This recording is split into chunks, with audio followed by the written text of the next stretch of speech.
ফিতরা ইসলামী শরীয়তে ঈদের আগের দিন, ঈদের সালাতের আগে কেন দিতে বলা হয়েছে? মূল উদ্দেশ্য হচ্ছে তুহমাতুল লিল মাসাকিন, আমাদের সমাজে যারা অভাবী আছে, দরিদ্র আছে, তাদের মধ্যে যাতে খাবার পৌঁছায়। আল্লাহ রাসূল সাল্লাল্লাহু আলাইহি ওয়াসাল্লাম অনেকগুলা খাদ্যদ্রব্যের কথা বলেছেন।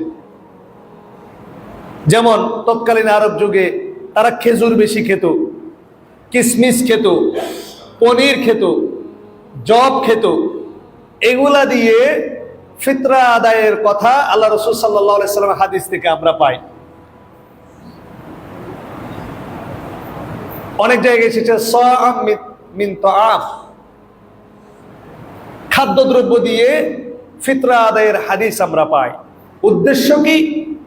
দুইটা উদ্দেশ্য। এক, আমরা যারা রমাদান সিয়াম আদায় করতে গিয়ে ভুল ত্রুটি করেছি, এটা আমাদের সিয়ামের কাফারা। সুবহানাল্লাহ। এটা সাদাকাতুন নুফুস বলা হয়। এটা মালের সাদাকা নয়, মালের সাদাকা হচ্ছে যাকাত, ফিতরা হচ্ছে জানের সাদাকা। ফিতরা হচ্ছে কিসের সাদাকা? যাকাতের জন্য নিসাব পরিমাণ সম্পদ লাগে, একটা নির্দিষ্ট পরিমাণ সঞ্চয় হলে যাকাত ফরজ হয়, কারণ এটা মালের উপরে সাদাকা। কিন্তু ফিতরা আদায় করার জন্য কোন নিসাব পরিমাণ সম্পদের প্রয়োজন হয় না। লিমাদা? কেন? এটা সাদাকাতুন নুফুস, এটা জানের সাদাকা। সুবহানাল্লাহ।